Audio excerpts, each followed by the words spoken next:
लेकिन इससे पहले आरती टिक्कू सिंह हमारे साथ जुड़ी हुई हैं, इन सारे मामलों पर काफ़ी लंबा अनुभव रखती हैं और काफ़ी पैनी नज़र भी रहता है, उनके व्यूज़ बड़े ही अच्छे रहते हैं। आरती, आप कैसे इसको देख रही हैं कि अब हम लोग ट्रंप की बातों को गौर करना बंद कर दें, ट्रंप बड़बोले हैं, या फिर ट्रंप वाकई किसी खास रणनीति के तहत बार बार इस चीज़ को दोहरा रहे हैं?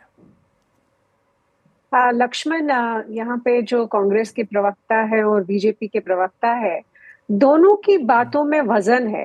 पहले तो हमेशा से इंडिया ने कभी भी मीडिएशन एक्सेप्ट किया ही नहीं है इंडिया पाकिस्तान की रिलेशनशिप में। तो वो एक कंसिस्टेंसी है हमारी फॉरेन पॉलिसी की, वो झूठ नहीं है।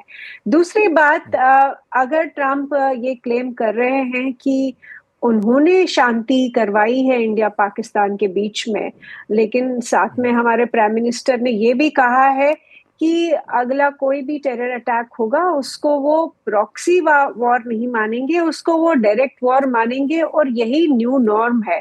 तो क्या वाकई शांति है इंडिया पाकिस्तान के बीच में? आज की डेट में ये कहना बहुत मुश्किल है।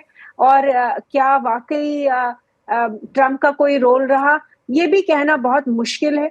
लेकिन इसमें खास चीज ये है कि इंडिया और यूएस की रिलेशंस में एक तनाव है। इनफैक्ट जब से ट्रंप पावर में आए, हमने देखा कि जो ट्रंप 1.0 और मोदी की जो रिलेशनशिप थी, मोदी 1.0 और 2.0 में जो रिलेशनशिप थी वो बदल गई। उसमें एक ट्रांसफॉर्मेशन आया है, एक चेंज आया है। तो वो मुझे नहीं लगता है कि हमें नजरअंदाज करना चाहिए।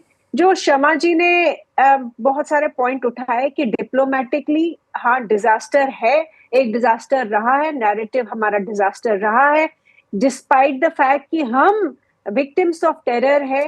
पूरी दुनिया ने इनफैक्ट कोई भी एक्नॉलेजमेंट नहीं दिया इस बार, जबकि पुलवामा के टाइम पे पूरी दुनिया हमारे साथ खड़ी थी, बालाकोट स्ट्राइक हुआ, और उसके बाद इनफैक्ट प्रेसिडेंट ट्रंप का जो है पूरा सपोर्ट था। इस बार एक अलग चीज हो रही है, वो भी हमें नजरअंदाज नहीं करना चाहिए। चाहे कुछ भी पॉलिटिकल हमारे कंपल्शंस हो या पॉलिटिक्स का जो डिस्कोर्स है वो अलग होता है, लेकिन जो सच्चाई है वो ये है कि यूएस इंडिया की रिलेशनशिप में एक स्ट्रेन है।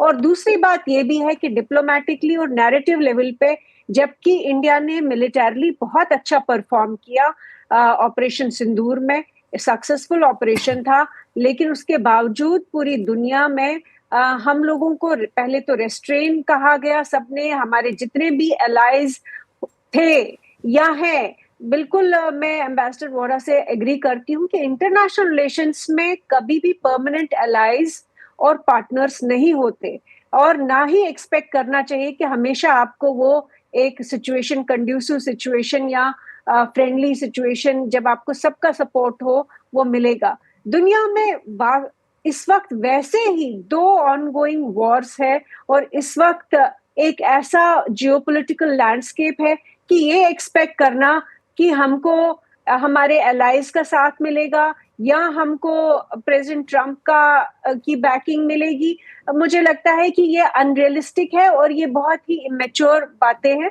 इसलिए मैंने कहा कि दोनों पक्ष और विपक्ष की जो है, दोनों बातें सही भी है, लेकिन दोनों बातें पूरी तरह से सही भी नहीं है। तीसरी बात मैं ये कहूंगी कि प्राइम मिनिस्टर मोदी ने बहुत एक अच्छा फाइनली जो उन्होंने एक जेस्चर दिखाया कि वो उन्होंने प्रेसिडेंट ट्रंप की बायलैटरल मीटिंग जो वो चाहते थे, प्रेसिडेंट ट्रंप चाहते थे हो G7 की मीटिंग के दौरान, और वो नहीं हुई, और उन्होंने फिर प्राइम मिनिस्टर मोदी को बुलाया और उन्होंने बहुत पोलाइटली और रिस्पेक्टफुली मना कर। वो ठुकरा दिया। जब अगर आप साइमल्टेनियसली देखें कि general Asim Munir, field marshal Asim Munir, जिनकी पहले तो ये कि प्रेसिडेंट ट्रंप ने ये तय कर दिया कि पाकिस्तान जो है एक मिलिट्री स्टेट है और वहां पे Pakistan army matters the most, वहां पे फील्ड मार्शल हो या जनरल आसिम मुनीर हो, वही मायने रखते हैं, उनको बुलाया। और हमें ये भी मालूम है इस वक्त ट्रंप के मस्तिष्क में सबसे बड़ा जो संकट है वो ये है कि ईरान पे जो इजराइल स्ट्राइक करना चाहता है, जो नेतन्याहू वॉर करना चाहता है, उसमें अमेरिका की क्या भूमिका रहेगी, उसमें उनको इस पे मैं आऊंगा, पाकिस्तान की कितना इस पे हम लोग शो सपोर्ट में आगे रहेगा। चल के इस पे डिटेल में आरती, इस पे शो में आगे डिटेल में चल के हम लोग चर्चा करेंगे। लेकिन आपने सही कहा कि प्रधानमंत्री मोदी की सबसे अच्छी रणनीति ये रही कि ट्रंप के न्योता को उन्होंने पोलाइटली रिजेक्ट कर दिया, क्योंकि आसिम मुनीर पहुंचे हैं वहां पे, साथ में ये पहुंच रहे हैं, तो बिल्कुल अच्छा मैसेज नहीं जाता। और मुझे लगता है कि एक बात और बड़ी अच्छी की, वो ये कि इस पूरी बातचीत को तुरंत में बगैर किसी देरी किए हुए विदेश सचिव की तरफ से उसको बयान दिलवा दिया कि देखिए ये बातचीत हुई है, हमने ये किया है। ये भी अपने आप एक अच्छा जेस्चर था और अच्छी कूटनीतिक पहल थी यहाँ पे।